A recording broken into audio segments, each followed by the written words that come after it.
Hi, friends! Join us as we dive into the themes, metaphors, and foreshadowing of Buffy the Vampire Slayer. We are your hosts, Leah, Sarah, Tabby. and whether you're a new viewer or a longtime fan, welcome to Becoming Buffy.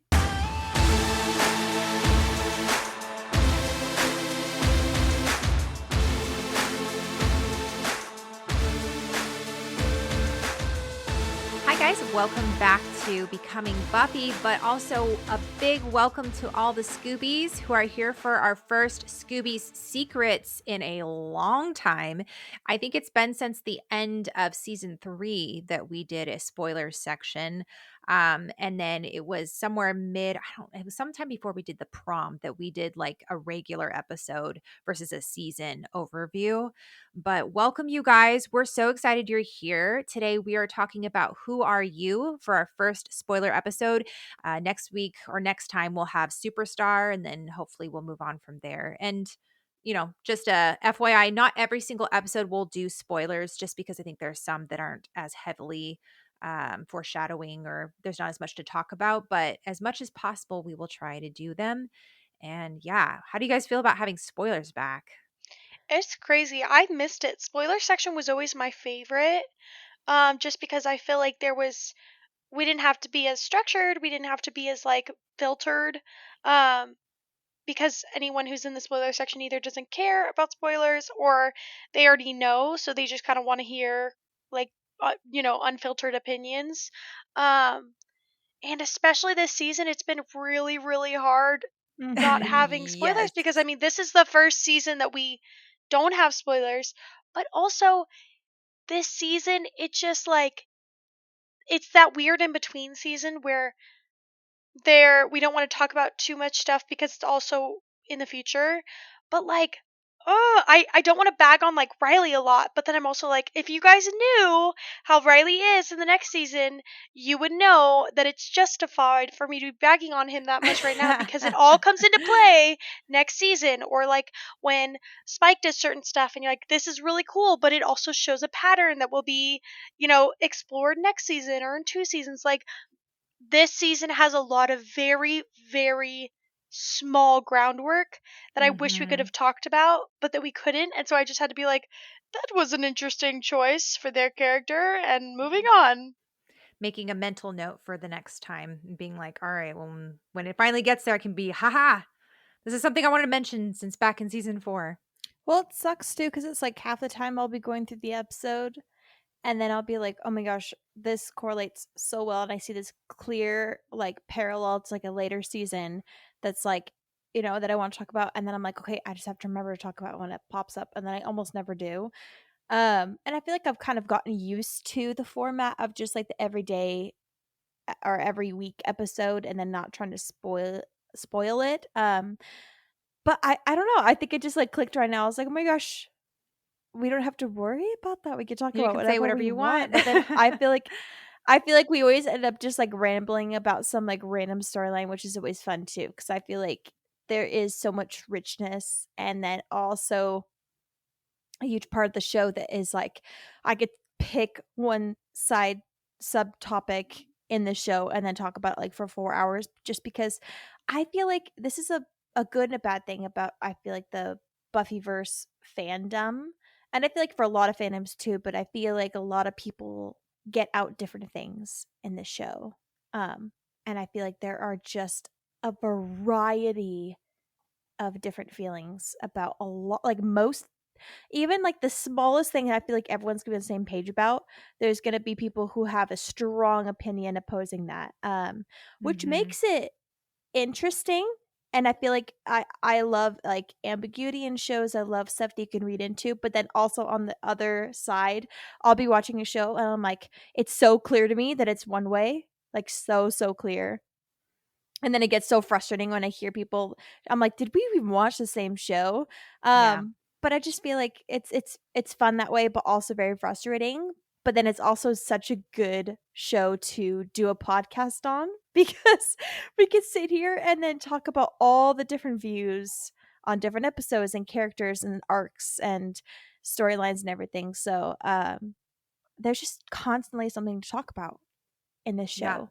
It's frustrating when you feel like your view is the right one or the one that's justified by the show. It's canon. But then it also makes it interesting Mhm. that people have such a variety of opinions. And So I they're don't know. equally as, like, strong-hearted about it. So I'm always just, like, Sure. very shocked. Yeah, that we just, like, see it so differently.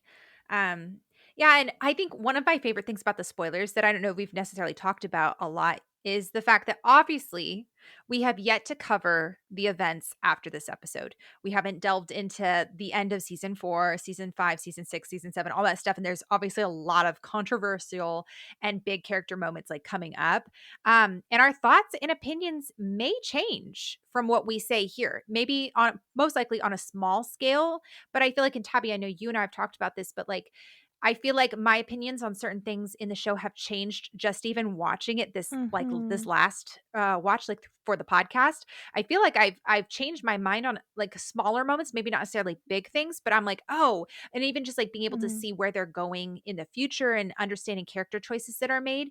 And so I'm really excited now that we're starting to kind of get into some of the stuff that we talked about in seasons 1, 2, and 3, spoilers, to see if our minds will change about certain storylines and character choices. And so that's going to be really fun with these spoilers. And that's something I kind of want to make as a caveat now is we are saying a lot of this stuff through the lens as casual viewers, and for some of us, we haven't seen the show, like the later seasons, in a couple years. Like, normally I rewatch the show about every year, but it's been a while because we're doing the podcast. And I'm sure it's been just as long, if not longer, for you guys. And so our memory might be a little bit spotty on some stuff. And so I'm excited when we actually get to it to compare with episodes like this one and see if we have changed our opinions at all. So just keep that in mind as you're listening. All right, guys. So the first thing that I want to talk about is, this is, I mean, I guess it's still kind of a spoiler, but you guys are going to be coming on to Investigating Angel for 5 by 5, but you won't be coming on for Sanctuary. And I figured this would be probably a really great opportunity to ask for your guys' thoughts on the Buffy, Angel, and Faith dynamic in Sanctuary, specifically like Angel and Buffy having that fight where they hit each other. Like, I want to know your guys' thoughts since we aren't going to actually get to hear you over there for that specific episode. I feel like that episode is so convoluted. I Mhm. There's a reason why I chose to do the first episode with Buffy over that one, Yes. just because that episode's really hard for me to watch. It's really Mhm. hard to see Buffy so vulnerable and so angry with Angel, which justified. Um, and then it's like Angel protecting Faith over protecting Buffy. Like, it's really hard to watch. I don't fault Angel at all. I think Mhm. that Angel did what was best for Faith, and I think he made a good decision. And I the hard part is watching that. I don't necessarily think that anyone is in the wrong, except for Mhm. when he Mhm. hits her. I don't think he should have hit her.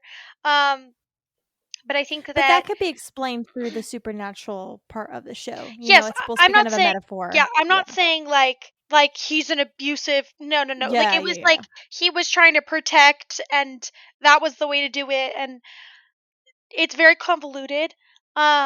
I still don't think he should have hit her. I think that I like that they take a moment of her being like, dude, like, you hit me, like, that's not okay, type of thing. Um, I just think that it's just really hard to watch. That episode is really hard to watch. I'm glad that they have it because it's so important. My biggest beef is when people say, like, oh my gosh, like, Buffy, blah, blah, blah, she should have given Faith another chance, blah, blah, like, Buffy overreacted. I'm like, that is the only thing that pisses me off. Is like, Mhm. you guys do realize where Buffy is coming from, right? Like, she is Mhm. the reason why Angel and her aren't together anymore, because Angel almost died and had to drink Buffy's blood, and then was kind of the catalyst for him eventually leaving. On top Yeah, of, that's true. she just sexually assaulted both Buffy and Buffy's boyfriend. On top of, like, her Buffy in so many ways, almost raped Xander. Like, Faith, let's be honest, did not deserve redemption. Mhm. She Mm. she got it in the end, and I do think that she paid her price. She earned it in the end, but she did not deserve it. Same thing with, I'll argue the fact that like Angel didn't deserve redemption. He was a vampire. He had no remorse. But then he was given his soul and he earned his redemption. So it's like Buffy didn't need to be nice to Faith. Like, she did not need to be nice. Buffy being not immediately killing her is honestly a mercy, in my opinion. And I like that episode because you see Faith own it in the end. Like, she chooses to sacrifice her free will, her life, for Angel because Angel didn't kill her. And I'm glad that Buffy was there to witness that, to see that and see Faith make that selfless decision for Angel, because I think that if Buffy wasn't there to witness that, the ending of season 7 would not be there. Like, Faith would not be there. Because I think that Buffy ultimately needed to see some change in Faith. But that episode, it's rough. It's one of the hardest episodes for me to watch. Yeah. How do I start this? Leah said it very well when she said, and I think I mentioned this in 5x5 as well. It's very, very important that we say that Faith didn't deserve redemption, and it's okay to say that. Yes, this is a supernatural show. Yes, people, monsters kill, all that sort of stuff. It just gets a lot more rough when there's like sexual assault, because that feels a lot more real to us because people go through that and then they survive.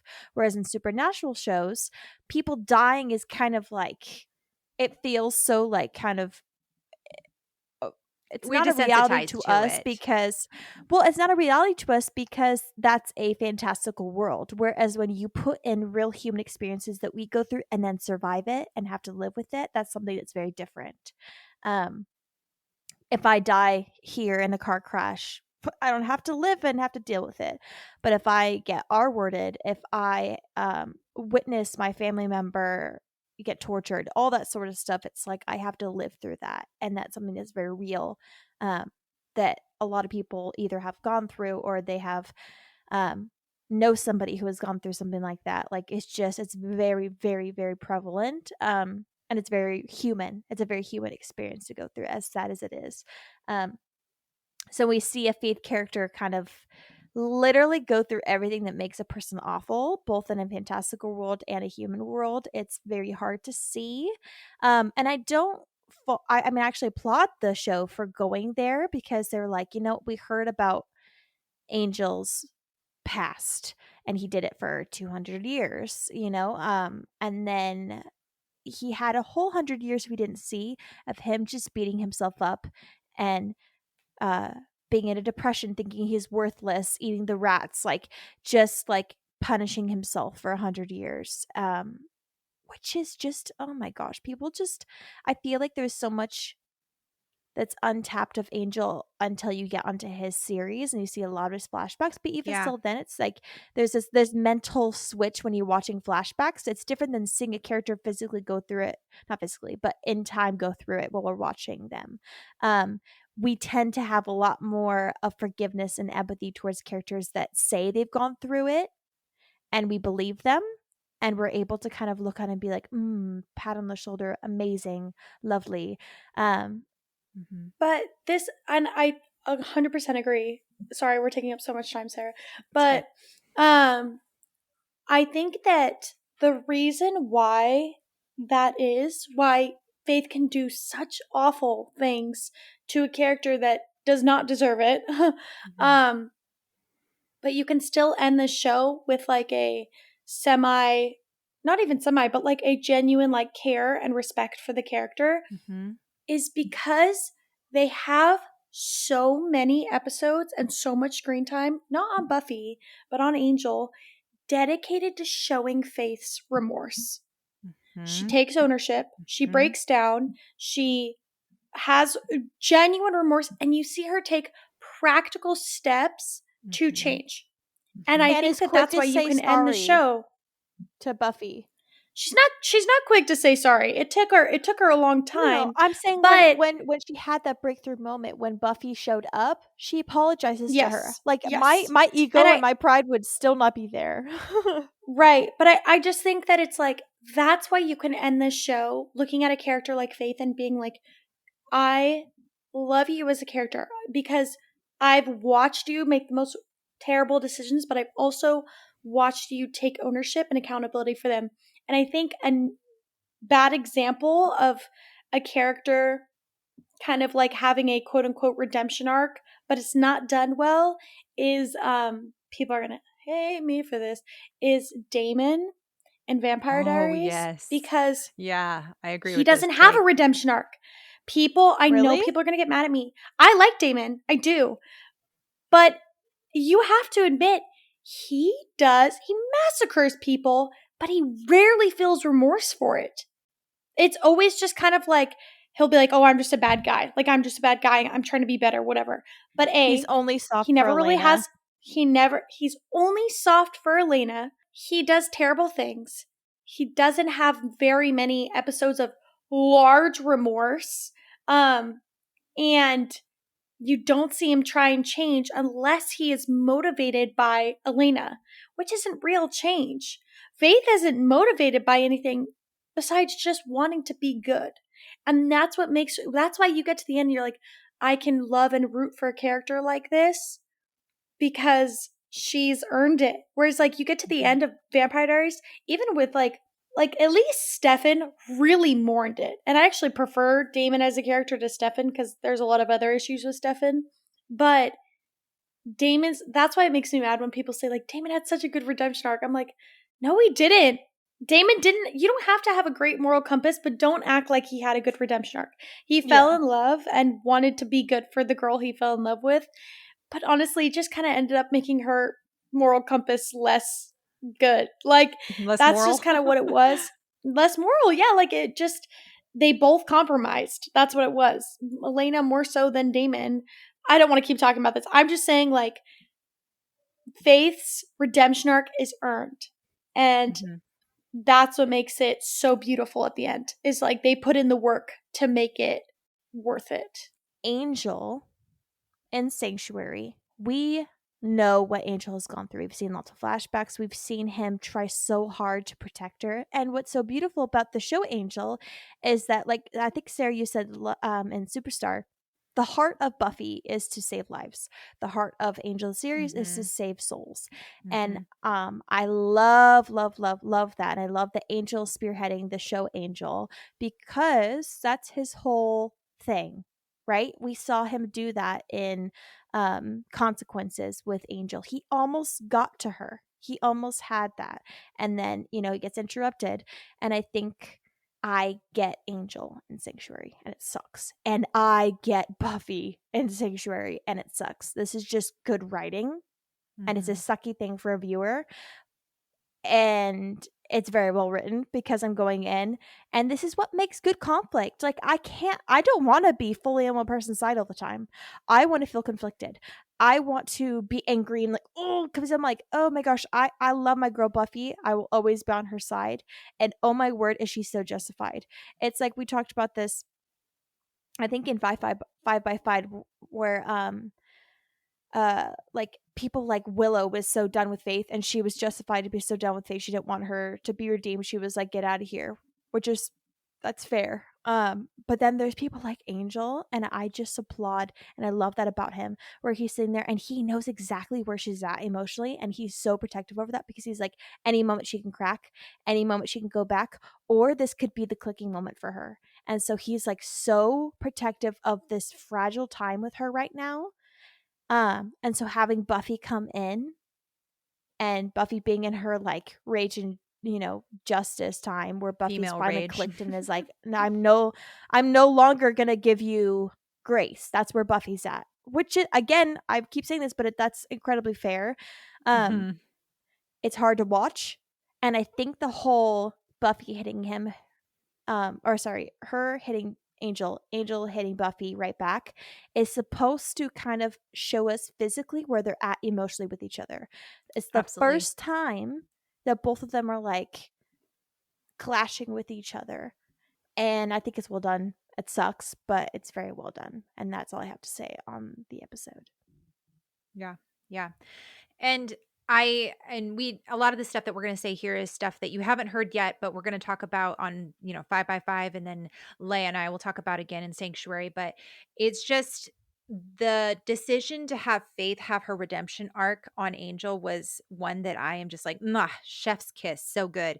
Simply because, again, Mhm. Angel is in the business of saving souls. And so I love how this show, like, over and over, and you'll hear me say this so much, Faith was Angel's first client on Angel Investigations, except it happened over on Buffy. She was his first client.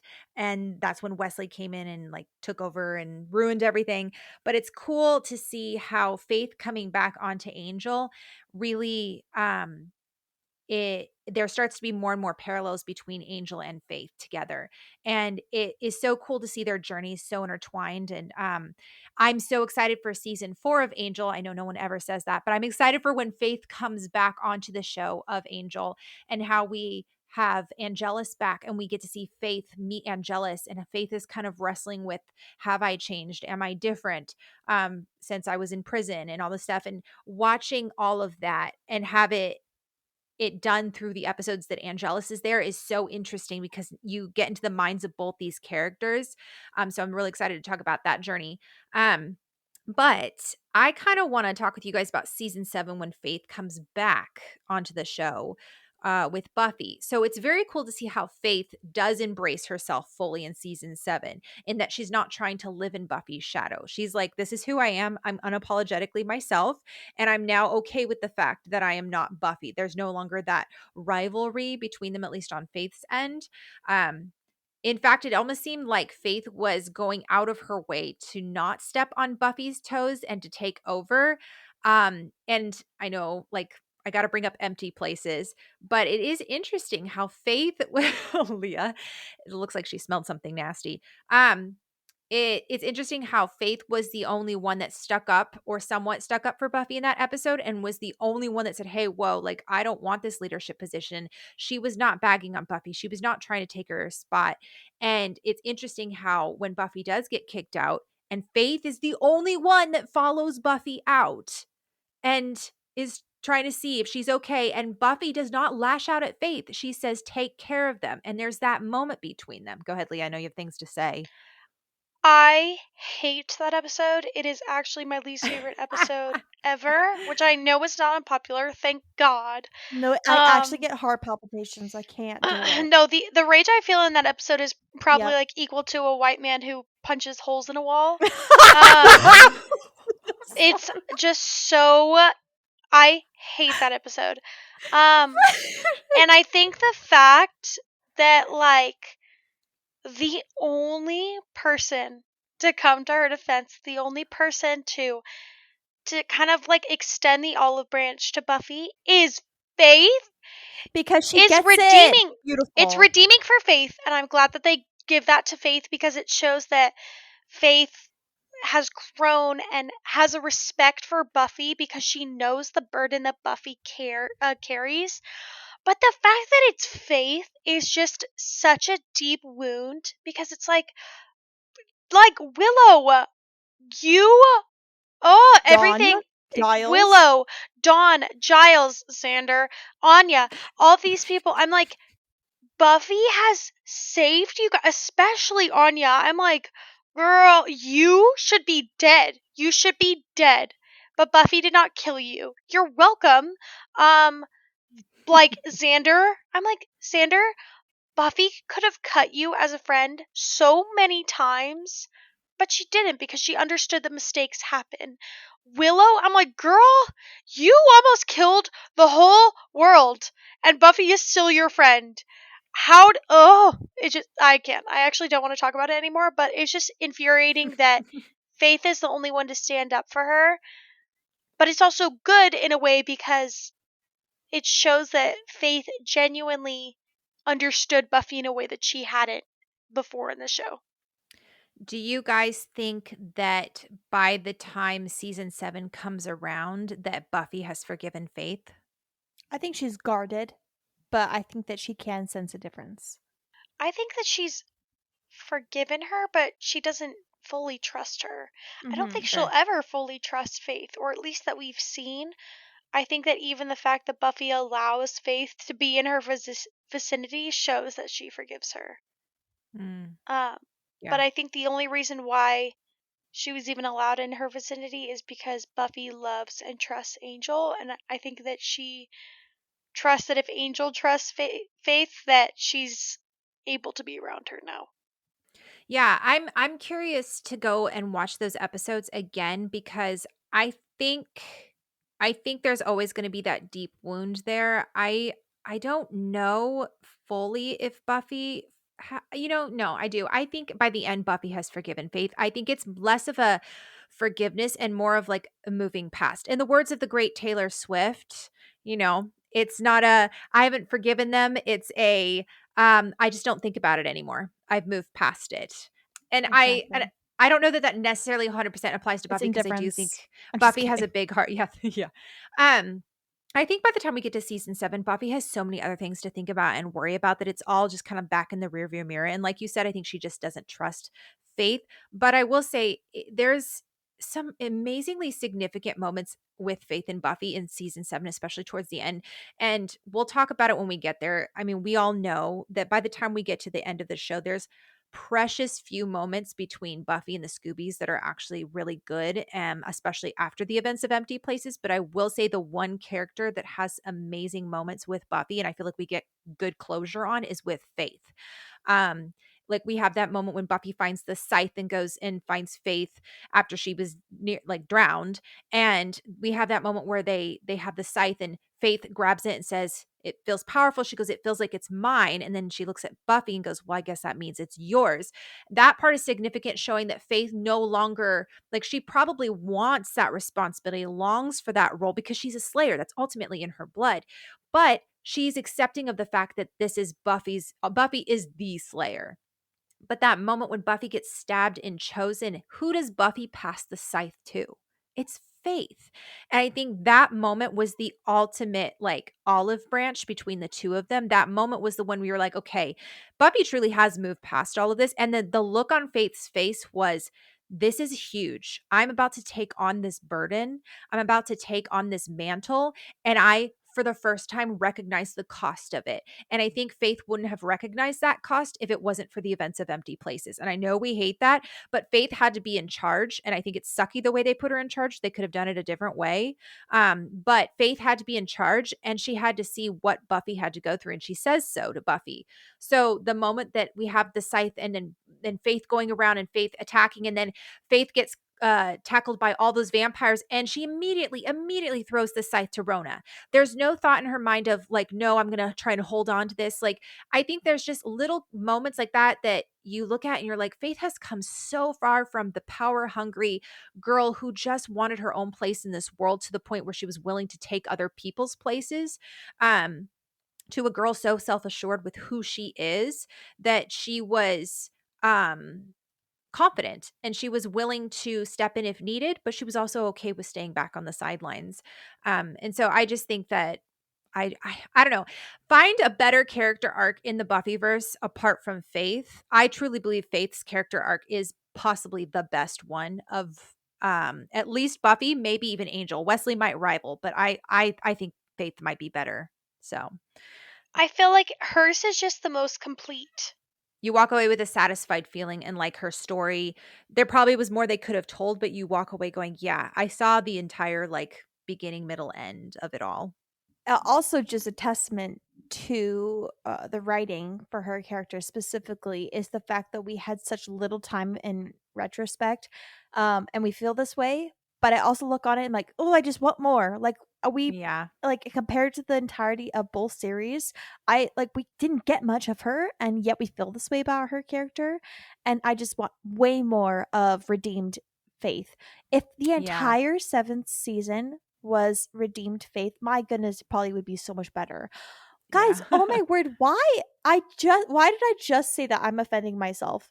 Because like, could you imagine the whole theme of season 7 is power? So imagine Yes. both Faith and Buffy coming back and having this like different type of power struggle, but in a way that's like empowering and then working together, and like Yeah. imagine how beautiful that would be. Like I just hurt Mhm. my own feelings. Like that's actually so annoying. I think that is kind of there. They just shoved it into the last 5 episodes and then did it poorly because they decided to manufacture the drama out of empty spaces But we or had empty everyone else places. in there. Imagine if it was Yeah. just Buffy and her, and then the potentials came in the last like 4 episodes, you know? Yeah, they should have swapped it, brought Faith in earlier, and the potential should have come way later. Yeah, Yeah. I agree.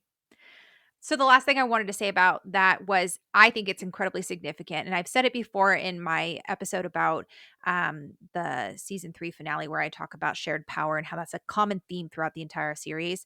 The last shot of the series is on Buffy, but the person that is also in the shot with her is Faith.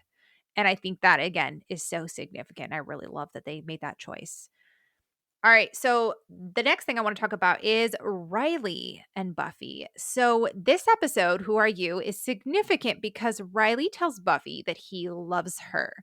But we only ever hear Buffy say that she loves Riley, not to Riley, but when she's talking to Angel in Sanctuary, and then we never hear it again.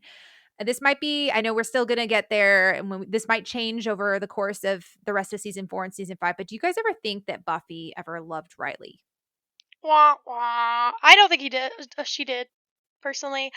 I am an avid anti Riley hater, or actually, I guess that's contradicting. I'm a Riley hater. I try to give him Anti-Riley hater. his crumbs. Oh yeah, I know. I was like, oh. um, I I would even go so far as to say that I don't really even think that Riley loved Buffy. Um, That's I think controversial. that I know. And here's my thing. I think he deeply cared for her, but I think that when you have such an innate insecurity, and I think that Riley just he needed Buffy to need him, and Buffy just didn't. And I think that maybe he did love her, but I don't really think it's like loving someone if you need them to love you in a specific way. Mm. Um, and I think that honestly, Buffy I think Buffy really cared about Riley, but I just think that she just loved the idea of being with a normal guy like Riley, and she loved the comfortability of Riley. And I also think that that's why on screen we see Riley is Buffy's longest and most consistent relationship. Um, her and Angel are on and off again for the whole freaking show, but like, um, she's with Riley consistently for like 2 seasons. Um, A season and a half, but I know what you and mean. They're at least they never yeah, break up in that time period. exactly.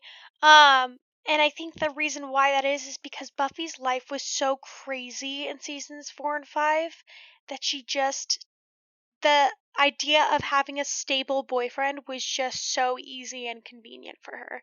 And I don't think she did it on purpose, but I think that she just needed stability, and Riley was that stability. He was easy and he was there and he cared for her.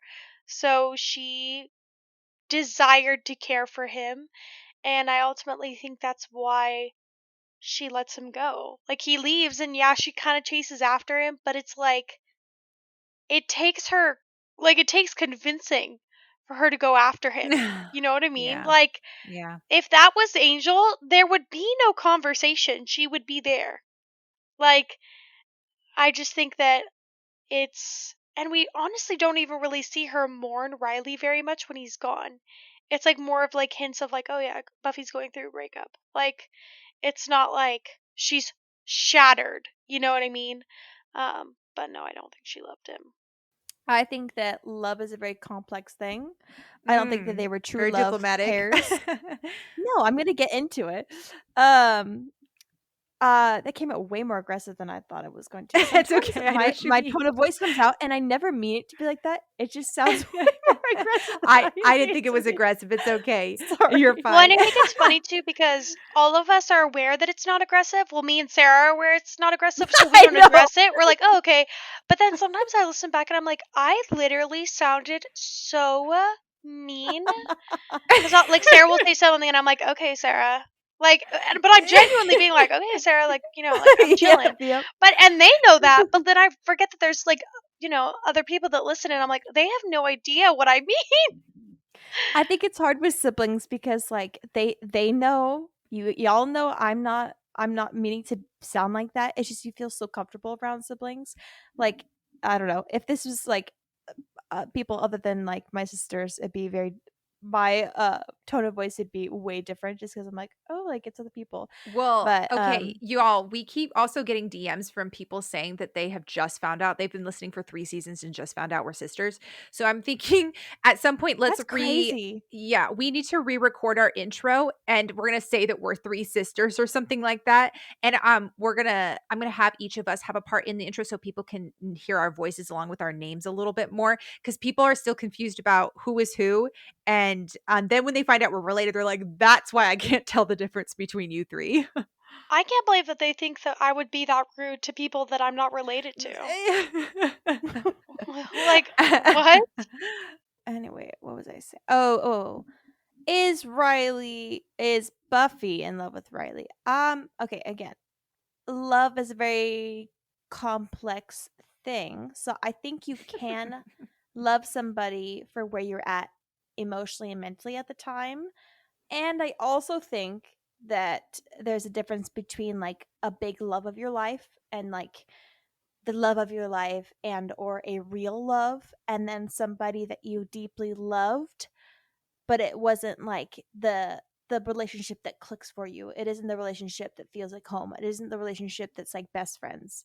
It isn't the relationship that gets you the most excited. It's one that works and could work, but it's not something that's going to sustain for a long amount of time. So there's different types of love. I just don't Sure. think it was like love. You know what I mean? She had Yeah. love for him. I just don't think it was that I just don't think it was that big of a deal, you know?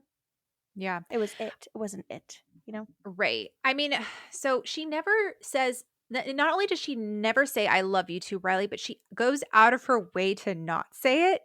I think she cared deeply for Riley. It's definitely not in the same level of affection that she had for Angel, who she says she loves multiple times, and that she never loved anyone like she loved Angel. It feels like an unfair comparison, but I mean, I In think season about 7, yeah, right. Well, I think about like 4 years after. Riley and Buffy in a car together and Riley says, I love you. And Buffy smiles and like turns her head and looks out the other window. You know what I mean? Like there's moments like that where I'm like, ooh, like she's pointedly not saying it. To the Also, point where like, Riley's a little weenie for literally dating a girl who couldn't even I was say that she about to loved him back for say, years. Like, I understand giving someone a bit of time if you say I love you and like, maybe they're not ready and like Buffy is definitely the type of person where she had been through so much, so I understand giving her time. But years, Riley, you really looked at this girl for years and was like, yeah, I'm sure she loves me when she I couldn't even say it back. I think they only dated canonically for a year. Um, so, yeah, but I will say, like, I think that not I will say, no. If you're in a relationship for like months on end and you say I love you and they're like pointedly not saying it back, like and then you're continuing to perpetuate yourself as the victim, but then not like leave or have a communication with your girlfriend and then also make her feel bad that you're not a first priority when her mom's literally dying, you need to leave. yeah. Seek I therapy. and then the fact that he tells Xander she doesn't love me, like he knows she doesn't love him, and he continues. My my Then problem with leave, find Riley someone who will.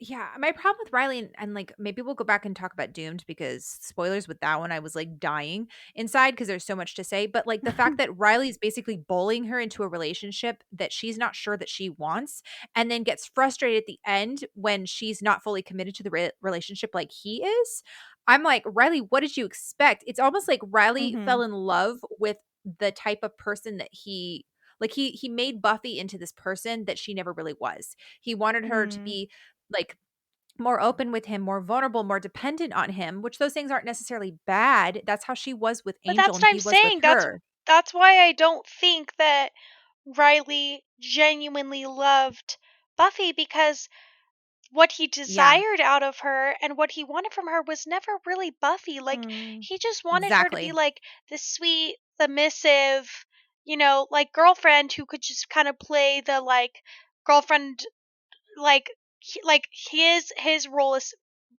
how do I say this? Let me start over. It's more of like he desired a very traditional masculine and feminine roles. He desired to be the quote unquote man, the one who kills the bad guys and like all this stuff, and he wanted her to be the supportive role to him in his life. And that's just not what it is. Like, I don't think that's exactly I think he definitely had an idea in mind. I don't think it's he wanted a traditional all that other stuff. I think he liked Buffy's power. He liked how strong and how powerful she was. I think that Riley was never comfortable with who he was.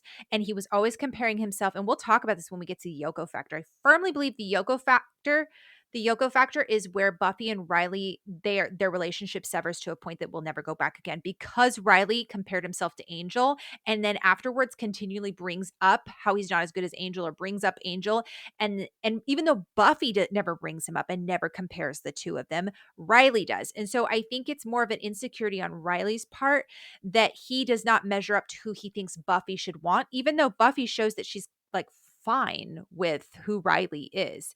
But I also think Riley wanted more out of Buffy. And I don't think it's wrong to say that Buffy closed herself off after Angel. Buffy never threw herself into a relationship with anybody like she did with Angel. And I think Riley sensed that and wanted more from Buffy that she couldn't give.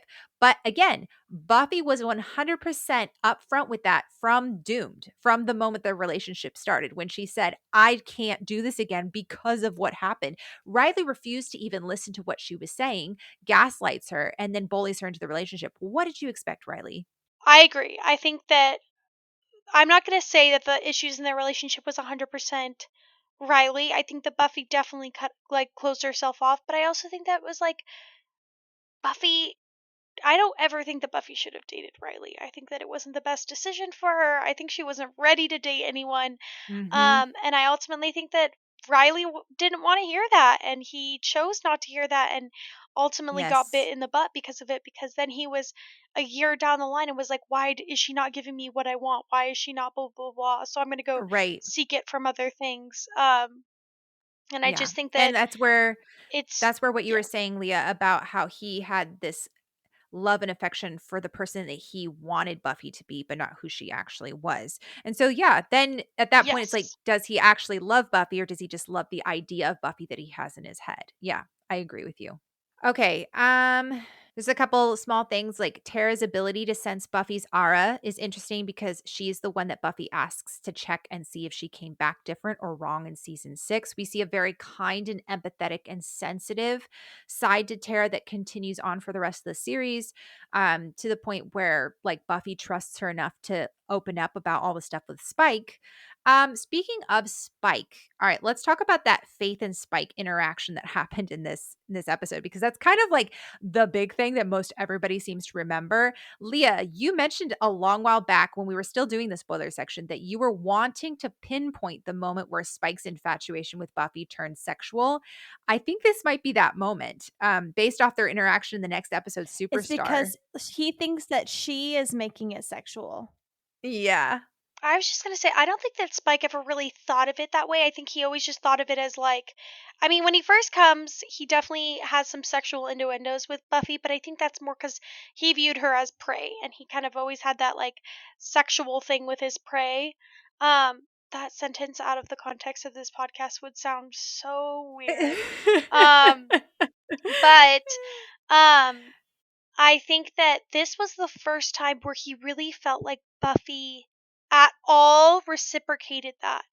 And I don't think he ever even allowed himself Mm. to to think about Buffy in that way, because it just was never a thought on the table. Like, it was always just like, Buffy's the Slayer, I'm a vampire, blah, blah, blah. Like, that is our roles.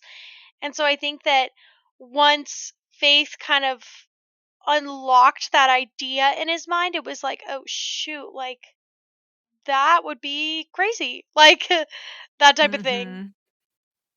Yeah, I do wanna say, though, I do think that Spike has always had somewhat of a sexual interest in Buffy because I think he confuses sex and violence. Like, look at how he talks about Drusilla, like, he's gonna go torture her to get her to love him back, But I think you're right, Leah. I totally agree. I think that Spike never thought that Buffy would reciprocate. Let me say it again. I don't think Spike ever thought that Buffy would reciprocate, and I think that that was a whole new level of sexy for him because she was also kind of threatening him too.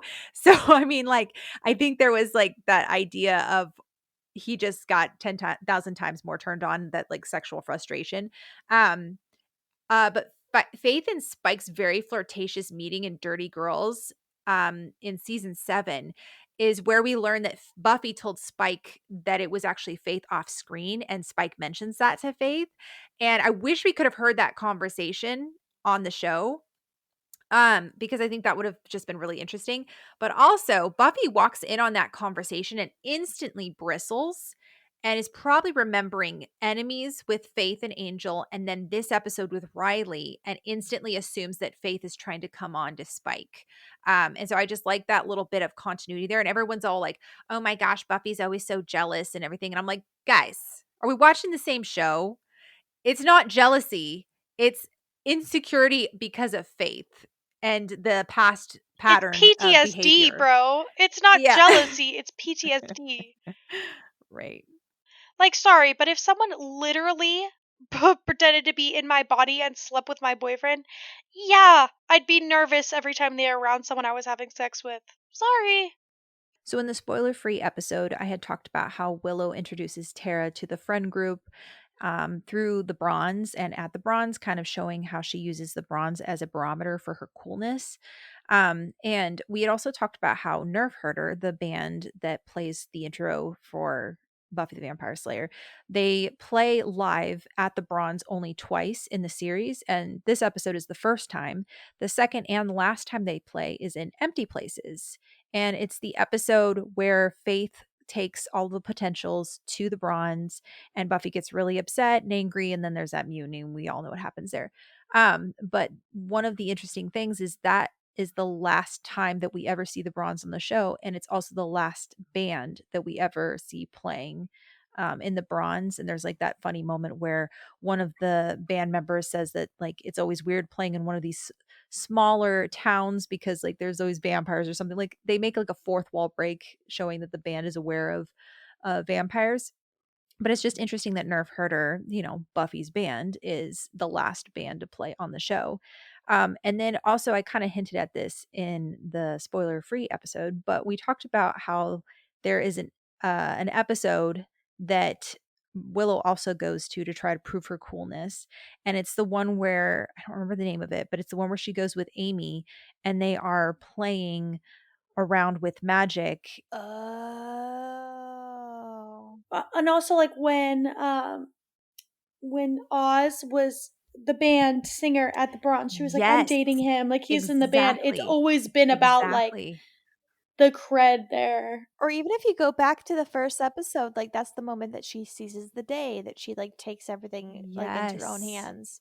With Exactly. that dude or that vampire. Yeah, and I think there's this idea for Willow, and I mean, I understand it. When you were made fun of so much in high school for Mhm. being the opposite of cool, and you're at the Bronze, which is supposed to be the coolest place ever, and you see all these people doing awesome things and looking like they're having so much fun being at the top of the food chain, there's this sense of you wanting to go back there and like reclaim that and make yourself cool, or show that you have moved past that and that you are cool and that you're not that weird geeky nerdy girl that had nobody to sit with her at the Bronze before. Like she actually has someone now, so it's just really interesting to see that play out here.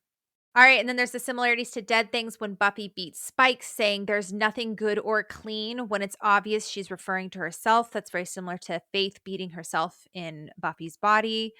And so the last thing I want to talk about is, so I've been reading Richardson and Rabb's papers throughout the past couple of episodes, talking about Faith's evolution and arc and stuff. And so I kind of wanted to read the very end since we aren't going to get there for a couple more seasons. And it's beautiful. It says, eventually Faith, with Angel's help, freely chooses to turn herself into the police and serve time in prison for the crimes she has committed. That this represents her move towards autonomy is confirmed by the fact that no prison can contain a slayer against her will. So saying like Faith chose this knowing she can break out at any time, which shows her character. When her services as Slayer are once again required by Angel and Wesley, she has no difficulty breaking out of prison, which again confirms her contention that she was freely choosing to accept her punishment. And that's Angel episode Salvage. I didn't even think about the fact that, like, I always thought about the fact that she could break out at any moment because I was like, duh. But I didn't think about the fact that she could have turned herself in and then been like, I'm going to do this for Angel, and then broken out and, like, gone about her way, which still would have been heroic because she still took the blame. But she chose to do the time. Like, it wasn't just like she chose to have that on her record and, like, live a life of a criminal. Like, she chose to sit in prison when she could escape. Like, that's insane. Yeah, and I also love in Angel. I think it's the first episode of Angel season 2 when Angel he's learned about Shanshu and he's all excited, and then like it's been a couple of months since he learned about the Shanshu, and life is just like the same old, and he's feeling a little discouraged about how hard it is to actually like earn redemption. And who does he go to talk to? The episode ends with him going to prison and talking to Faith, and them both being like, "Hey, how are you doing? How are you doing? Like this is really hard. Redemption's hard." And just love it so much. So then the quote goes on and says, ironically, once out of prison, Faith finds herself working with Wesley. Even more ironically, she has occasion to criticize him for torturing of a drug addict. Can't talk. Even more ironically, she has occasion to criticize him for torturing a drug-addled prostitute for information. Wesley retorts defensively, oh, you have a problem with torture now? I seem to recall a time when you rather enjoyed it. Faith responds significantly, yeah, well, it's not me anymore. You know that. And that's in episode 4, or season 4, episode 14 release. Wesley replies to this claim by hurling a series of outside view predicates at Faith. This is the part where you tell me you've turned a new leaf. Found God, inner peace. We both know that isn't true. You haven't changed. You can't because you're sick. You've always been sick. It goes right down to the roots, rotting your soul. That's why your friends turned on you in Sunnydale, why the Watchers Council tried to kill you. No one trusts you, Faith. You're a rabid dog who should have been put down years ago. Whew, that's going to be fun to talk about when we get to maybe a little bit of Wesley projecting there. But I think it's interesting because like we talk about Sartra's look this entire time and how like Faith has really been rattled by how other people view her. And that's what ultimately caused her to turn around and start seeking a redemption or something else. But Faith's response to this condemnation and this look from someone else is Faith obviously has changed since she is not devastated by these outside view predicates. She also refuses to accept Angelus' similar claim that she is unable to change. Angelus says, nothing will ever change who you are, Faith. You're a murderer, an animal, and you enjoy it just like me. Faith proves that she will no longer be categorized and stultified. That's such a weird word. Faith proves that she will no longer be categorized and stultified by the look of the other in responding, no, you're wrong. I'm different now. I'm not like you. It is now evident we contend that Faith, by once again choosing to be the slayer, the chosen one, has achieved the strength of character and level of autonomy necessary for redemption and is approaching the authenticity and moral integrity which, as we will show, Buffy has possessed all along. And I love that. And I can't wait to get to those parts to start talking about like Faith's growth. Because for so long we've been talking about how Faith has just been going down this very destructive path. And it's been fascinating, but I'm ready to start talking about how she's gonna build herself back up again. And yeah, she's just a great character. She's so fun. And I could talk about her for hours. I was just going to say, I think it's crazy to think that there's people who fully have watched all of Buffy and then just randomly see Faith come on and they're like, wait, they're good now? Like, not knowing everything that happens on Angel, not just these like 2 episodes with like one that we just watched and the one that you guys are about to do on Angel, but like the ones when Angelus is there and then Faith comes back and helps him out, and like they're just so pivotal. They're so pivotal. And it's crazy that some people just never get that. It is quite jarring when you watch season 7, because I watched season 7 of Buffy before I watched Angel, and I was like, whoa, Faith's come back. What has happened Same. since? Like, what's going on? Like, I had no I just kind clue at of like all. I assumed everything was good. I was like, all right, sure. Which is so funny because, like, how Faith did some awful things. I think we just kind of Yeah. forgot because it'd been like 3 seasons. So, Yeah.